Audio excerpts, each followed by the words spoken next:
I played the new game from It Takes Two developer Hazelight Studios. Let's talk about it.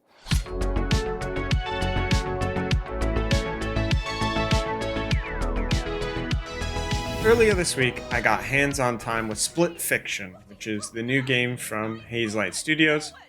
Probably best known for its work on co op games. They started with A Way Out, which was the try to escape from the prison game, and then they kind of hit the big time with It Takes Two, which won Game of the Year at the Game Awards, tons of accolades, one of a lot of people's favorite games from its release year.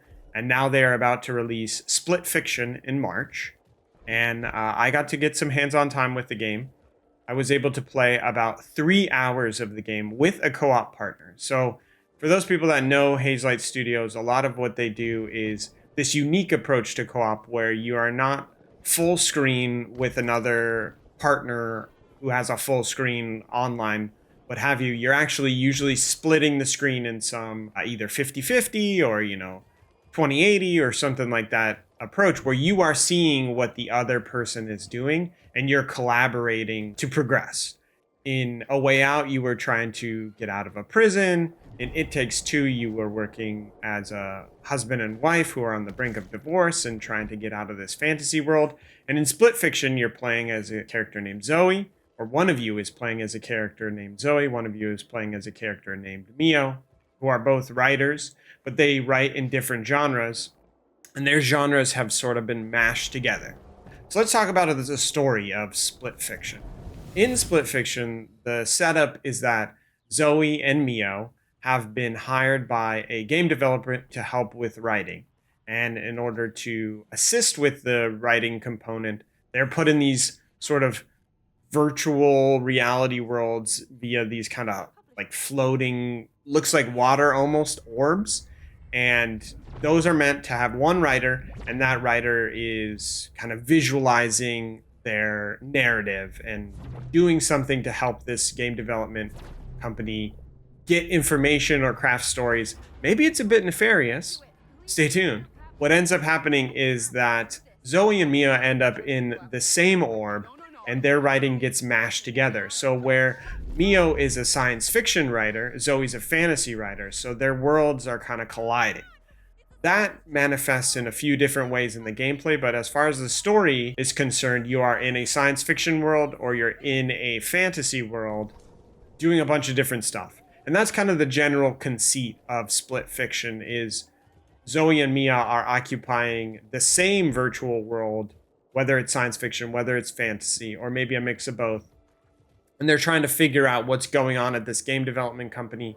There are glitches in this world that are helping them progress. That's kind of, at least as far as what I saw, that's your goal in the various quote unquote levels, is to get to the glitch and progress further and figure out what's going on. Let's talk about the gameplay. It is a Hazelight game, so you are cooperatively working together, but you're also working in these two genres. So one of you is controlling Zoe, one of you is controlling Mio, and though one is a science fiction writer and one is a fantasy writer, the worlds that you are in are either strictly science fiction or strictly fantasy, at least as far as I saw. We jumped around a lot. It wasn't structured in such a way as to accurately reflect your experience with Split Fiction.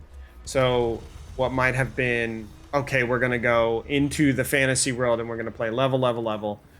You would usually play a sequence and then it would have a bit of text to say, oh, we're going to jump you here. And then we would advance there. So it wasn't a complete picture. By and large, what they were trying to do is keep the narrative out of the experience so that you weren't spending too much time in cutscenes. You were really getting to experience the variety of gameplay, which is what Hazelight Studios is known for and what Split Fiction is really going to have the greatest appeal, is being able to give people just a crazy diverse set of experiences where you're doing one thing for 10 minutes, you're doing another thing for 10 minutes, maybe you're doing one thing for 1 minute, and then you completely change up the gameplay. That is really Hazelight Studios' bread and butter, and I think that's where Split Fiction shines the strongest, is in how it continuously mixes up what you are doing, even within this framework. So a good example would be one of the gameplay portions had Zoe and Mio were these little robotic balls. And one of them, I don't want to say who it is because I'm not 100% which one is which when you're playing. So forgive me for that.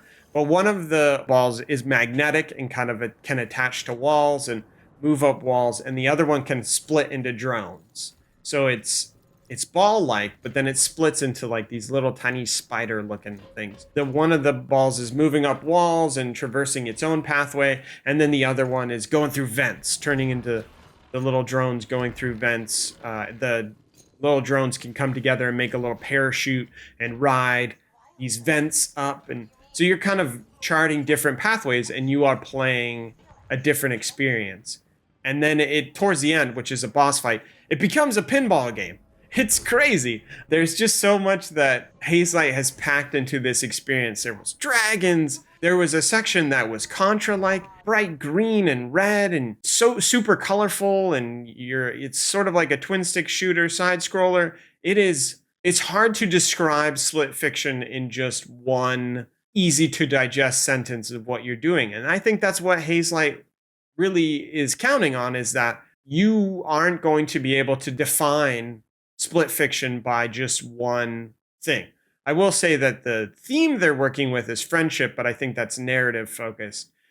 And friendship as a bonding between Zoe and Mia, who are sort of stuck together. They don't really know each other. And so it's how do they form this friendship, learn to work together, and also potentially stop the nefarious things that could be going on at this game development company. Your collaboration starts from the get-go. You're working together. In Zoe's fantasy world, there was a section where, so each of you can transform into two creatures. So you have your kind of default, I am a human.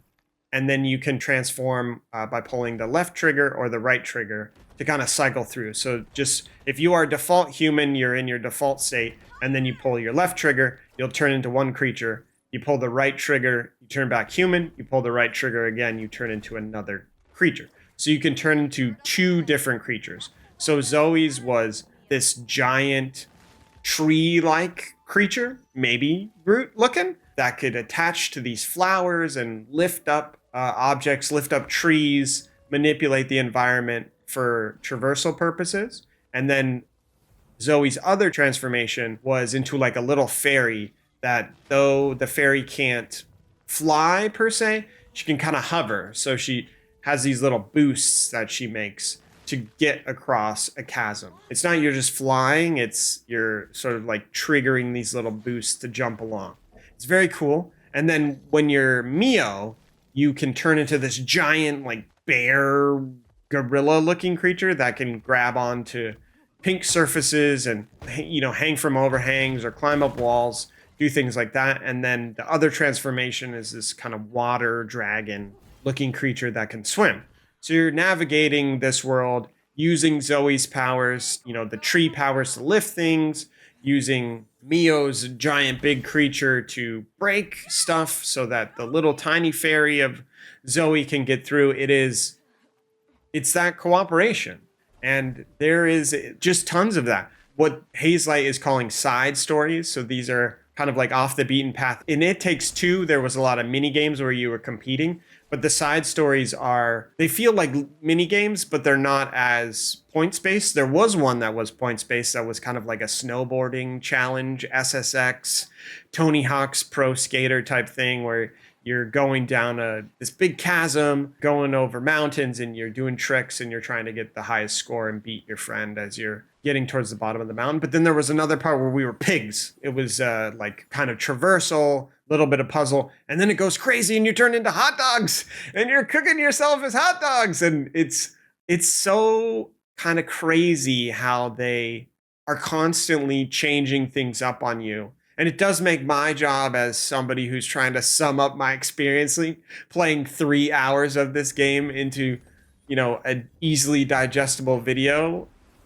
It makes it very difficult for me to explain just one thing. Hopefully what you're seeing does a better job of explaining than my talking, but I do want to, you know, add some context to potentially what you're seeing, or just add some context to what I experienced.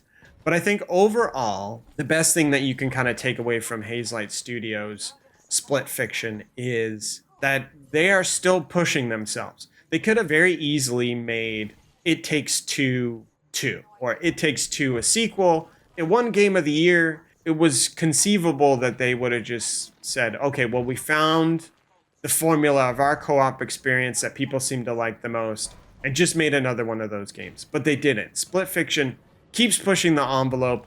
It's doing things with your screen and the visuals. And when you think about it, you're rendering two screens on one screen. Joseph Ferris, who's the director at Hazelight and has been leading the charge on most of the Hazelight games, or all of the Hazelight games, I should say. He didn't want to boast, but I gave him an opportunity to boast when talking to him. And he was talking about how it's just an immense amount of work to be able to render these two screens, even though they're, for the most part, 50-50 on the screen you're seeing. It's still two screens that are running in front of you. It's not my screen is connected to my friend's screen in Alabama and we are playing together. It's I am seeing their screen and they are seeing my screen, and we're doing completely different things. Mechanically, we're doing different things. Visually, we can be doing different things. Perspective-wise, I could be, on a motorcycle doing an escape sequence, trying to avoid all these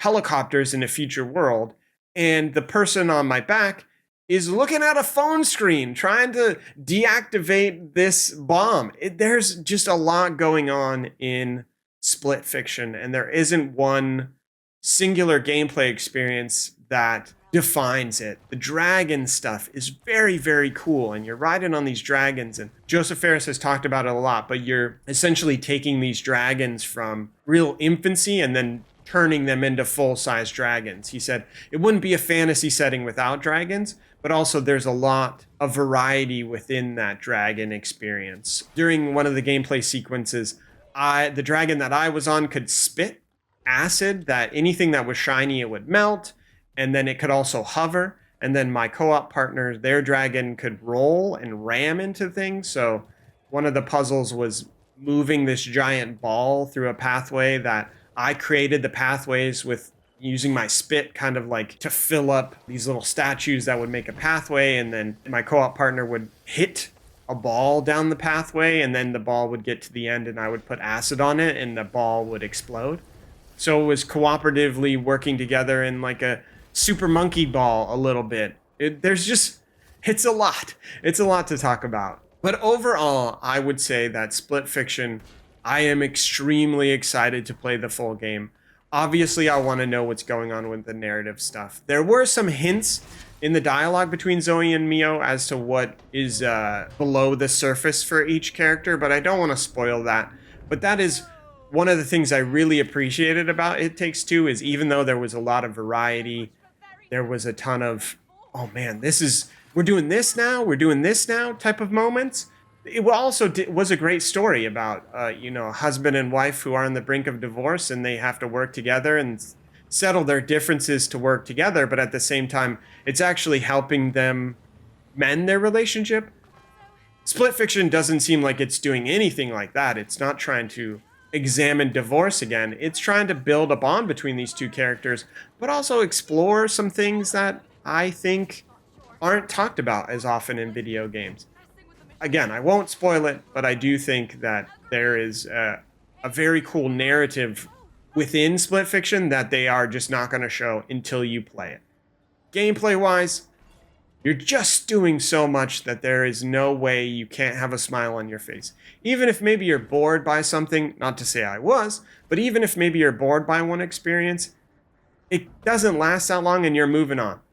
I was never bored. I was always entertained, even as we were failing and working together, just getting super close to your turn, my turn, your turn, my turn. You do this, then that allows me to do this, and then I can do this, and you can progress. And we would fail and have to start over.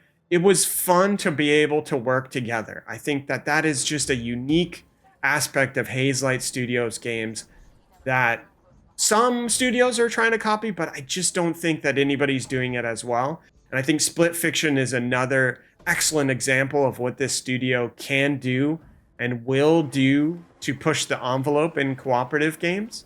And I cannot wait to play more of it in March. I hope you enjoyed this video preview of Split Fiction.